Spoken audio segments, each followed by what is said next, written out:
Welcome back to Disruptors Unleashed, where we explore bold, disruptive ideas and chat with the trailblazers who are redefining industries as we know them.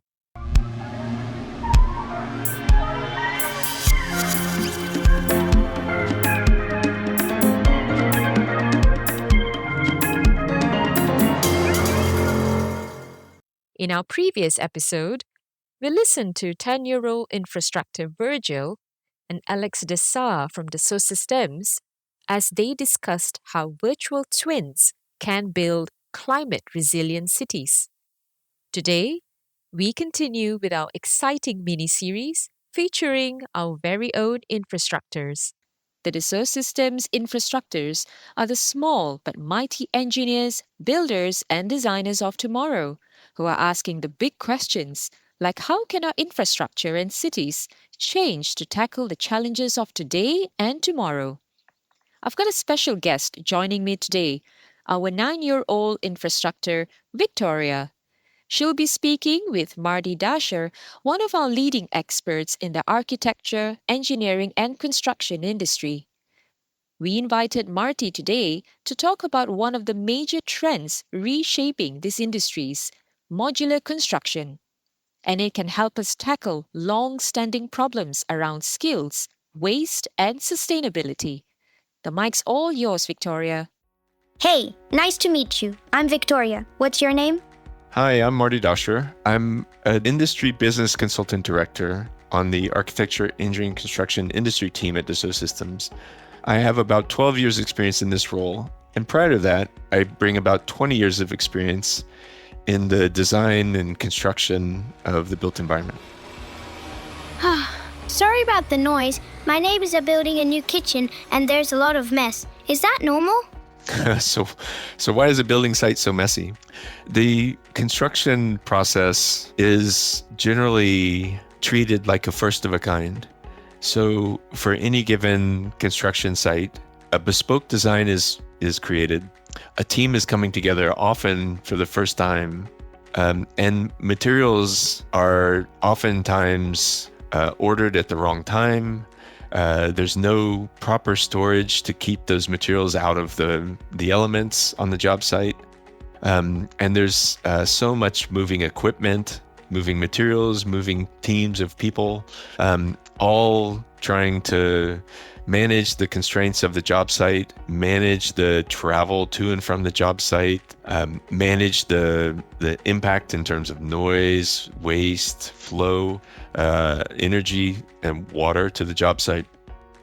And so all of this chaos in an approach where it's the first time these people have come together, the first time they've done this building on this site for this project, translates to a huge amount of waste, huge amount of noise, huge amount of disruption to the local neighbors. As much as a quarter of the total amount of waste that we generate comes from construction, demolition, and new construction. A quarter of the total amount of waste. So you can imagine the noise in an urban context. The noise that's generated by construction is one of the most important sources of noise pollution in our cities. So it really is important for us to take a look at how we build so that, as you pointed out, we're not really disrupting your life too. So, you talk about waste. How big a problem is this waste? So the industry ranges vary about the cost of the waste and inefficiency of traditional means of construction. A few of the indicators that we follow, the average cost to an owner to manage a misunderstanding or a lost bit of information on a construction project generally ranges around 1,500 euros or $1,500 for each bit of information which is not fully understood by the construction team. Oftentimes on projects, there are hundreds, sometimes even thousands of these bits of information that are unknown or not fully understood, which adds up to a very large cost to owners. Just to just to have people in the field clear about what they need to do. There's a common practice in construction to hold aside what's called a contingency for things that could go wrong in construction because it is so unpredictable out in the field.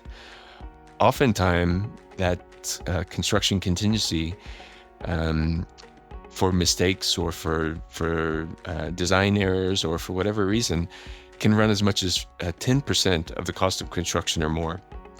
If the process was allowed to run virtually, where you use advanced construction planning processes, virtual prototyping processes, and you use design generation and construction methods generation, you can basically give back that 10% to the project by eliminating all the waste and rework that happens when you're not doing things and creating errors the first time in the field. 10%? I can imagine when these projects get super expensive, that's quite a lot. I'm starting to see the value of what we're doing here. Where else can we make savings? Another key challenge is the amount of material waste that happens on a project. And because when construction projects are first planned, there is so much unknown. The amount of materials that are actually ordered to be consumed by the project is sometimes 10, 15, 20% more than you actually will need if you were to optimize the use of those materials.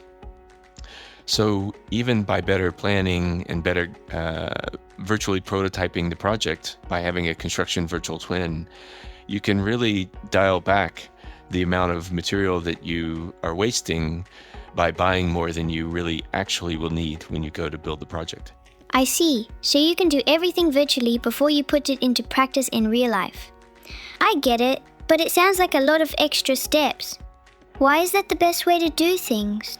So by virtually encapsulating their know-how and connecting that to generative design systems and generative planning systems, we're able to take their wealth of experience and to pilot the actual work that's happening either on-site or off-site, and to virtually build before anyone ever starts building in the factory or in the field.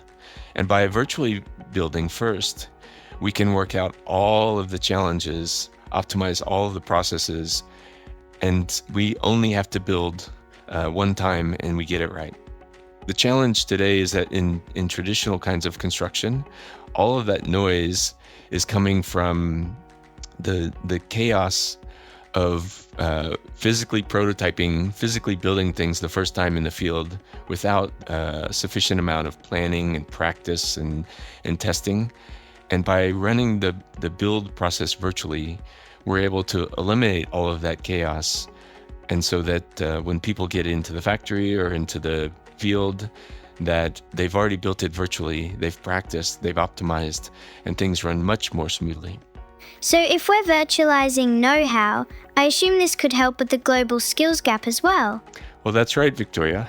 Around the world, there are hundreds of thousands of unfilled job openings for skilled and unskilled work in construction. This shortage of construction skilled labor is really impacting the built environment, and definitely switching to modular construction will help that. To do this, I think we need to change the way that we're training the construction workforce of the future.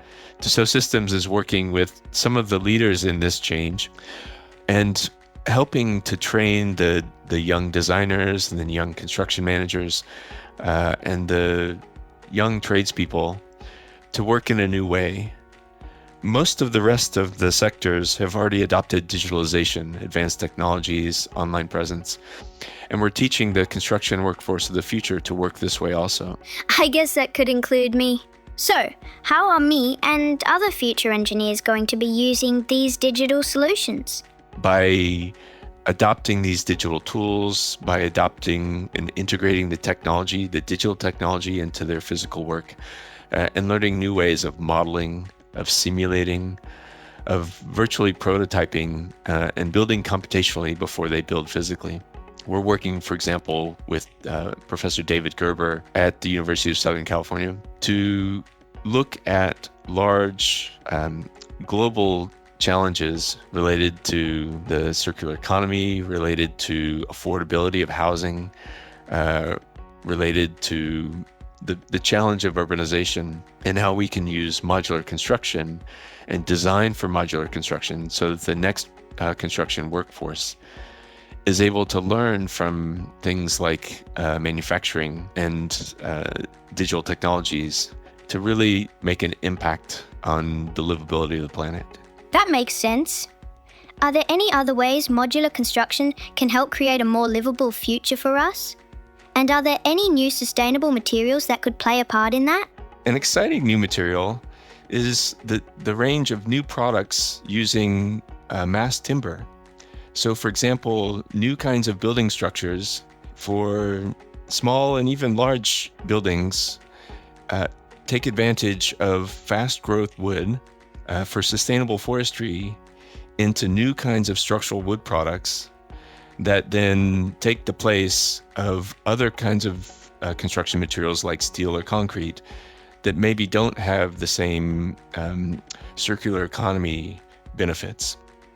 The advanced manufacturers that are working with those kinds of products are also coming up with new hybrids where they combine high-performance concrete, new composite materials, those timber products, and even are designing stronger, stiffer, more sustainable kinds of building structures.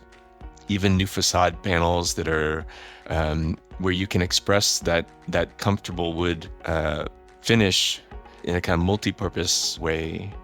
So in all of the different layers of a building, you're finding these product companies innovating, engineering new kinds of products, new kinds of assemblies, and new kinds of systems that are totally transforming the way that we build our buildings. This sounds super cool. Can you give an example of a company who is leveraging these capabilities in the field? One of our pioneers that's leading the charge here is Pivito Bois, whose mission is to get the most out of a single timber that they extract from the forest. So by sustainably harvesting the forest, by getting the most out of every single tree, and by finding a way to more sustainably get that into the building, they're with CLT, which stands for cross-laminated timber, or other kinds of products. They're able to deliver the buildings more efficiently, produce them off-site, reducing a lot of that waste associated with traditional construction, and allowing the contractor, the occupant, to enjoy the benefits of these new kinds of products. Wow, that's so interesting. Thanks for explaining everything. I think my neighbors could really do with some modular construction for the kitchen. Well, thanks for having me, Victoria. It was really great to be with you. I'd love to share the advances we're making with modular construction, and I really hope that your neighbors can really finish their project soon so your life can get back to normal. Me too. Okay, Annie, over to you. Thank you, Victoria and Marty, for joining us today and sharing your expertise. It's been an absolute pleasure having the both of you on the podcast. Tune in to Disruptors Unleashed if you're curious to hear from other infrastructures on the biggest challenges impacting our infrastructure and cities. Till next time. Disruptors Unleashed is produced by Dassault Systèmes. For more episodes, follow us on Apple Podcasts, Spotify, Deezer, or your nearest audio streaming platform. To learn more about Dassault Systèmes, visit us at 3ds.com.